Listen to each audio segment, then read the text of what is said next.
Let me be clear, I don't like readathons. I don't like being forced to read books. I don't like being forced to read a bunch of them in a short amount of time. And I also don't like reading books for the sake of having a high number of books. When I read, I do it for leisure and for pleasure, so I typically just go through one book a week. I also have a full-time job. Sometimes I don't get home till 11 p.m., so your girl is busy. In short, readathons are completely unappealing to me. So, why are we here? Well, I think something has changed. Now that I've become a little more integrated into the booktube community, I've actually found myself becoming attached. I've been watching Ariel's booktubeathon video, I've been watching other people's TBR videos. I actually give a shit about other people reading and I've become invested in them completing their reading challenges. Disgusting, I know. So I'm gonna attempt to hop onto this week of hell with you guys, which you say is fun, but it's really hell for me. But to actually give myself a winning chance, I'm gonna do it my way. I'm gonna have the laziest, crappiest TBR ever. I'm gonna cut every corner, find every loophole. I'm gonna read a bunch of picture books.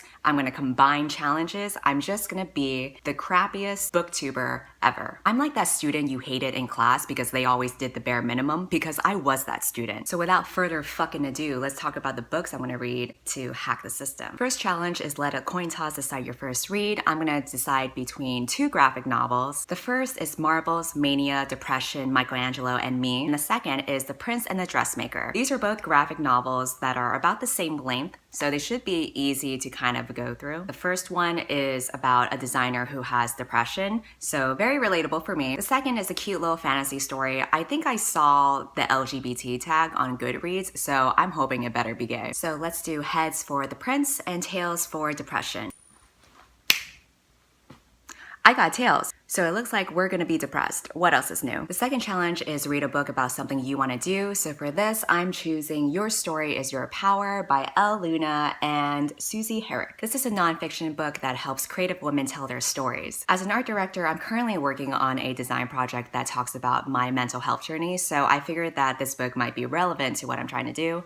But most importantly, it has a lot of pictures, so I'm hoping that it makes the whole reading a lot easier to get through. Remember, we're cutting corners here. The third challenge is read and watch a book to movie adaptation. So this is one of the reading challenges that I don't like because I typically don't like the kind of popular books that get turned into movies. I hated Ready Player One. I don't care about To All the Boys I've Loved Before. Why does she love so many boys? I can't even care about one. However, after a Google search, I actually found a book adapted to a movie that's actually been on my TBR list, and that is Annihilation by Jeff Vandermeer. This is a sci-fi book which I totally forgot the synopsis about because I added it on my TBR so long ago, but I'm kind of gonna come in with just no expectations just to kind of enhance my reading experience a little bit. And it's a short book with only 195 pages. Actually, that's a lot more than what I expected.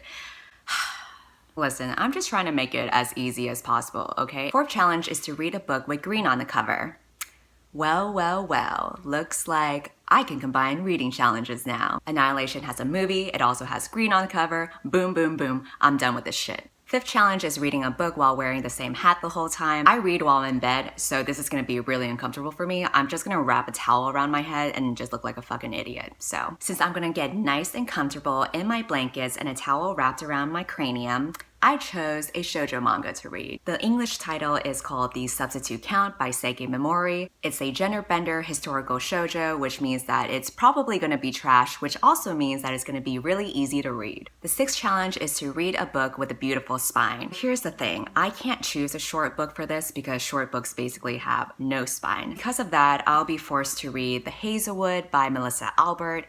I got this book a long time ago after I won it from a giveaway, and the spine pretty much matches up to the challenge. The spine is just as beautiful and shiny as the cover, so this is a very obvious choice for me. Unfortunately, it's 355 pages, so I'm actually gonna have to put in my work for this one. The last challenge is to read 7 books. Since I combined Annihilation for 2, I kind of see this as just a free-for-all. So for my extra book, I'm gonna choose The Grown Up by Gillian Flynn. I've never read any of her books before, but this one is 74 pages, so booyah. And that is my TBR for booktubeathon 2018. And you know what? Now that I think about it, I actually have a good variety here. I have a graphic novel, I have a manga, I have a nonfiction, there's a fantasy, sci-fi. I think Gillian Flynn writes thriller mystery, so I feel like I have a lot of bases covered here.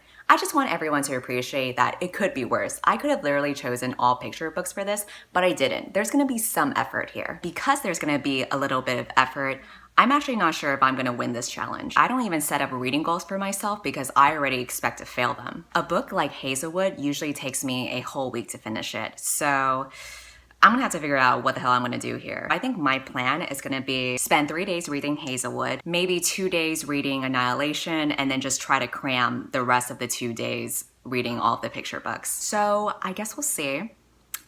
Set your expectations low, and then you'll never be disappointed.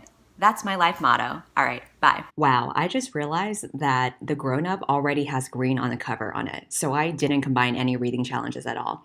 I'm a dumbass. Okay, bye. So apparently I didn't even pick 7 books. This was 6 in total. I can't even do basic math. So I guess for my 7th book, I'll be reading volume 2 of The Count's Substitute. And yeah, that kind of qualifies as 7 books. Okay, obviously this is a great start. In conclusion, I am a dumbass, so I'm gonna go away now. Bye for real. This is how it all starts. We begin